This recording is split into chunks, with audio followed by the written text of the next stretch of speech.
Hello everyone. So let's start our today's class. अब तक हमने 40 इलस्ट्रेशन कर ली है। 40 इलस्ट्रेशन तक जो भी आपका वर्क था वो आपके न्यू गाइडलाइंस के अकॉर्डिंग रहेगा, बट जो ये टॉपिक एडजस्टमेंट ऑफ कैपिटल है ये आपके सिलेबस का पार्ट नहीं है, ओके। बट स्टिल हम इससे रिलेटेड क्वेश्चन ट्राई करेंगे। इस क्वेश्चन में जहाँ एडजस्टमेंट ऑफ कैपिटल आएगा वहाँ पर हम इस क्वेश्चन को ड्रॉप कर देंगे, छोड़ देंगे, ठीक है। तो ये क्वेश्चन ट्राई क्यों करने हैं? ताकि हमें रिवैल्यूएशन, कैपिटल अकाउंट और बैलेंस शीट प्रिपेयर करने की हैबिट हो जाए। Question is the balance sheet of ABC who were sharing profit in proportion to their capital stood as follow as at 31st March 2018। Balance sheet में sundry creditor है, investment fluctuation reserve इसे tick कर लेंगे, capitals की बना, cash at bank balance है, sundry debtors, provision less किया हुआ stock, investment and land and building. Further information given है, B retire on 1st April 2018 and the following was agreed upon. Stock depreciate हो रहा है, कोई प्रॉब्लम नहीं है। जब स्टॉक की वैल्यू डेप्रीशिएट हो रही है, रिवैल्यूएशन अकाउंट में डेबिट साइड नोट होगी। The provision for doubtful debts to be brought up to 5% on debtor, यानी अब डेटर पर प्रोविज़न बढ़ गया तो आपको याद होगा कि 5000 पर 5% लगेगा। 5000 का 5% कितना होगा? 250। 100 ऑलरेडी है, कितने का और प्रोविज़न बनाना पड़ेगा? 150 का एक्स्ट्रा प्रोविज़न बनाना पड़ेगा, वो आपकी लायबिलिटी है, तो उसे रिवैल्यूएशन अकाउंट में डेबिट साइड रिकॉर्ड करेंगे। लैंड एंड बिल्डिंग एप्रिशिएट हो रही है 20% में, रिवैल्यूएशन अकाउंट में credit side. That a provision of 770 to be made in respect of outstanding legal charges. एक और प्रोविजन क्रिएट करना फॉर आउटस्टैंडिंग लीगल चार्जेस, ये आपकी लायबिलिटी होती है। तो लायबिलिटी बढ़ेगी तो डेबिट साइड नोट होगी और in revaluation account. Investment are brought down to 8500, investment are brought down to 8500। अब रिवैल्यूएशन अकाउंट में 8500 रुपीज़ मत लिख देना, अब इन्वेस्टमेंट की वैल्यू 8500 रह गई है। इसका ये मतलब है डाउन टू 8500 मतलब 8500 रह गई है। पहले इन्वेस्टमेंट की वैल्यू कितनी थी? 11500, अब कितनी रह गई है? 8500। कितनी कम हो गई है? 3000। तो जो ये कम हुई है 3000, ये रिवैल्यूएशन अकाउंट में जाएगी debit side with the name investment.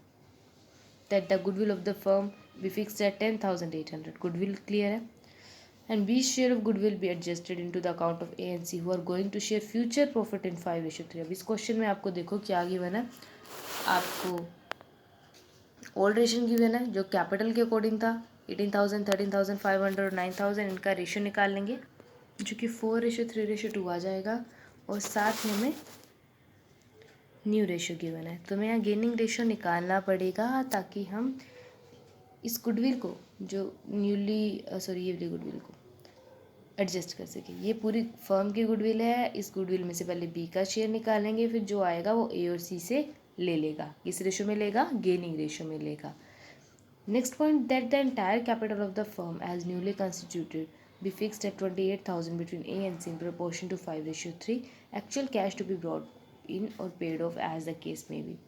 देखो इस पॉइंट में ये कहा हुआ है कि जो नई कंपनी नई कैपिटल जो ये एक नया कंस्टिट्यूट हुआ है उसके लिए आपको कैपिटल को एडजस्ट करना है। बट अब ये वाला पॉइंट जो है आपके सिलेबस में नहीं है, तो आपको ये पॉइंट नहीं करना है। जब आप ये पॉइंट नहीं करोगे ना तो आपका इफेक्ट कहाँ आएगा? देखो नॉर्मली कैपिटल अकाउंट आप एडमिशन ऑफ अ पार्टनर में क्वेश्चन कर चुके हैं, इस तरीके से बनता है ना। और आगे देखो जब हम कैपिटल एडजस्ट करते हैं तो पहले बैलेंसिंग फिगर निकालने के बाद हम कैपिटल एडजस्ट करते हैं, राइट। तो अब आपको ये वाला पोर्शन करने की ज़रूरत नहीं है क्योंकि आपकी कैपिटल एडजस्ट नहीं होगी। सिंपली यहाँ तक जो बैलेंसिंग फिगर आएगी वहीं पर जो पेमेंट कर दी जाएगी जिसको भी करनी है। क्वेश्चन में गिवन ही नहीं था कि हमने बी को पे किया या नहीं किया। इट मीन्स हम ये कंसिडर करेंगे बी की जो कैपिटल है वो बी के लोन अकाउंट में ट्रांसफ़र कर दी गई है। क्योंकि ये पोर्शन अब कट हो चुके हैं बट हमारे पास अब यही बुक्स अवेलेबल है, तो आपको ये ध्यान रखना होगा कि जो आपकी कैश की बैलेंसिंग फिगर आएगी वो काफ़ी अलग होगी, ठीक है। क्योंकि लास्ट एडजस्टमेंट में जो कैपिटल को एडजस्ट करते हुए नए पार्टनर कैश लेकर आते, कैश लेकर जाते हैं, वो हम नहीं कर रहे हैं, तो यहाँ पर अलग होगी और ये अमाउंट्स भी डिफर होंगी, बाकी अमाउंट्स सेम ही आएगी। ठीक है, तो आपको ये क्वेश्चन खुद ट्राई करने हैं, कैपिटल एडजस्टमेंट वाला पार्ट छोड़ देना है।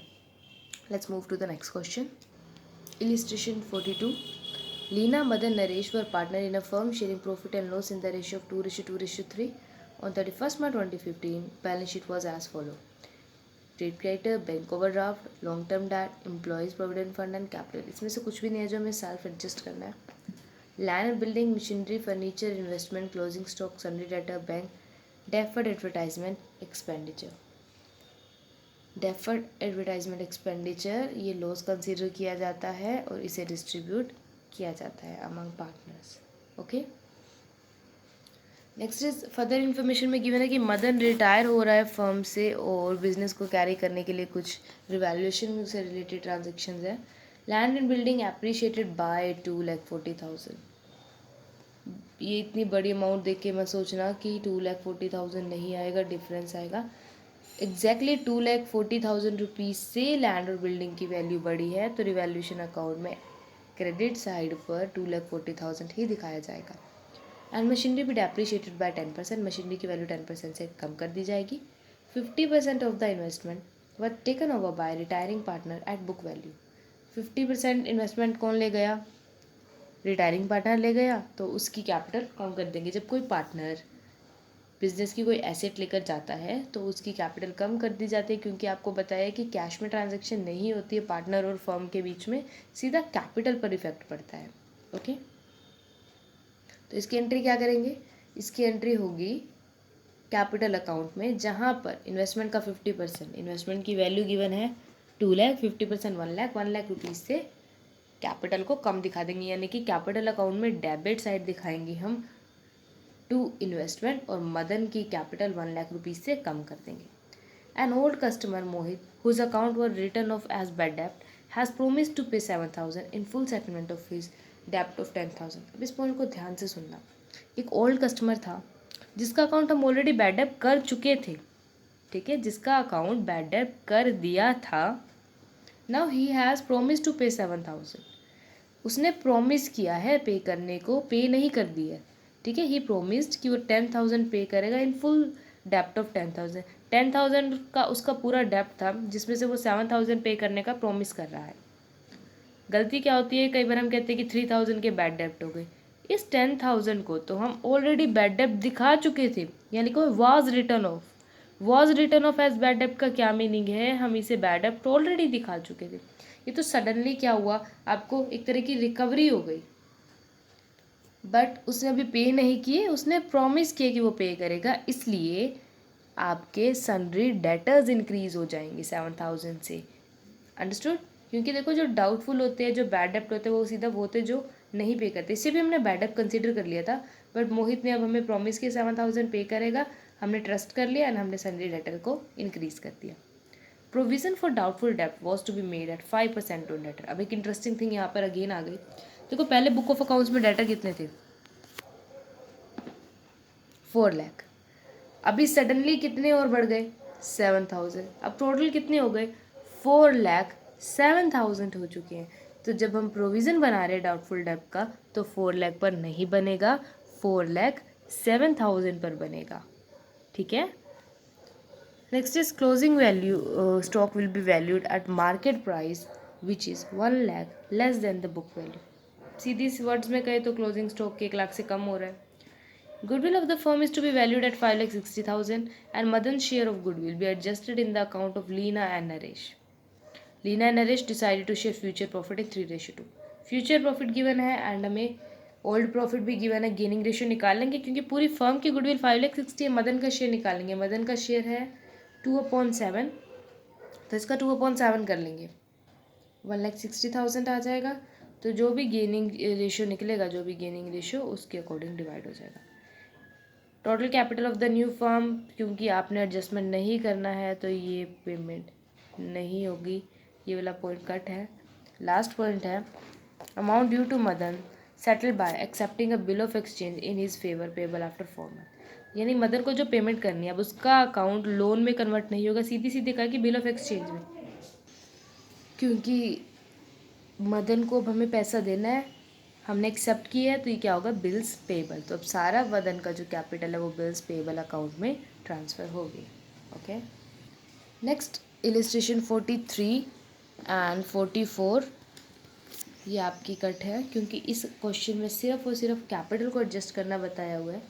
बिकॉज अब ये पार्ट नहीं है तो इसे 43 और 44 क्वेश्चन को क्या कर लेंगे, आप कट कर लेंगे और आप 45th क्वेश्चन भी ट्राई करेंगे। 45th क्वेश्चन में बिल्कुल सिंपल सा क्वेश्चन है, बस इसमें जो पॉइंट है कि यहाँ पर है there were bad debts of 70,000 rupees and यहाँ पर हमारे पास डेटर भी है और प्रोविज़न फॉर डाउटफुल डेब्ट भी है। तो आपको बताया था कि जब बैड डेब्ट होते हैं पहली रिकवरी कहाँ से करते हैं हम,